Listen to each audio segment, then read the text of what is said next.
fake makeup can be an easy, but it's also a health hazard. Dr. Richard Chaffoo is here to explain.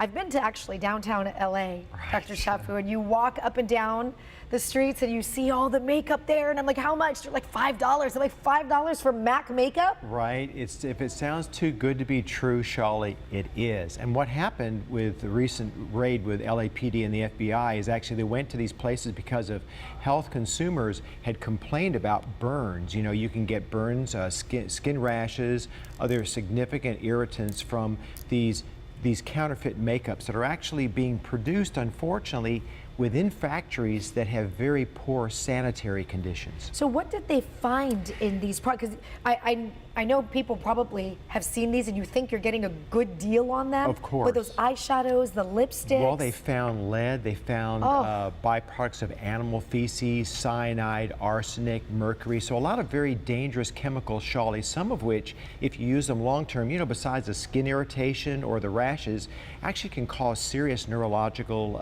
injuries. Lead, of course, we know from lead paint in kids, right?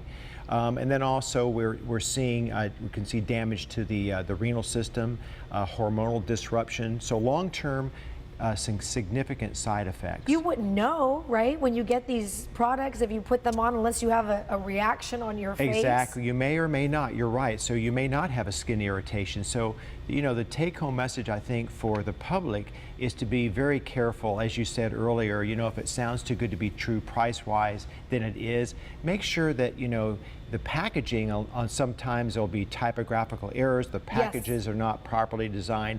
And the final message is, if you're going to buy something, don't use a social media influencer. Go to a store, a reputable store online, and buy a makeup or a cosmetic that actually comes from a reputable store. All right, I want to talk a little bit about guidelines for breastfeeding. Some new information out? There is. Actually, you know, the World Health Organization and UNICEF have come up with a proposal, and what their point is, Shally, that they feel that breastfeeding is so important, and they've shown studies over and over again that actually up to the age of 5, breastfeeding may save probably over 800,000 lives a year. And this is true not only in developing countries, but also in industrialized countries as well. So to be successful, I nursed all 3 of my children for 1 year each, and it was a lot of support because they don't tell you. They don't necessarily tell you. It's really hard. It is hard. It's very hard to do. And you know, being a new mom, there's so many. You're exhausted. You know, there doesn't come with a manual how to be a new mom oftentimes.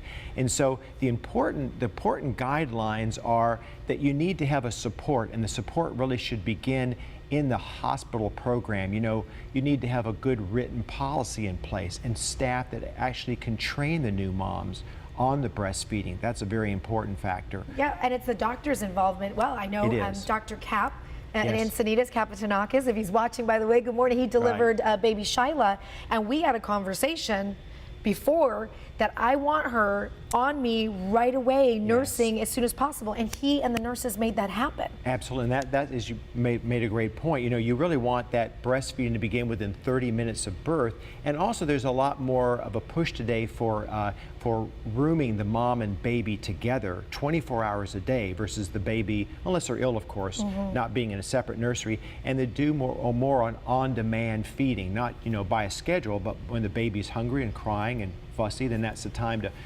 offer that. Oh, it's good stuff. You know, it's always a reminder, but I think the big takeaway with the breastfeeding is no matter all this plan is that mothers need to know that it's okay to ask for help. Always okay to ask for help. Yes, absolutely. It's an overwhelming time. So it is a very hard time, definitely. Dr. Chaffoo, thank you for being here. Thanks, Shally.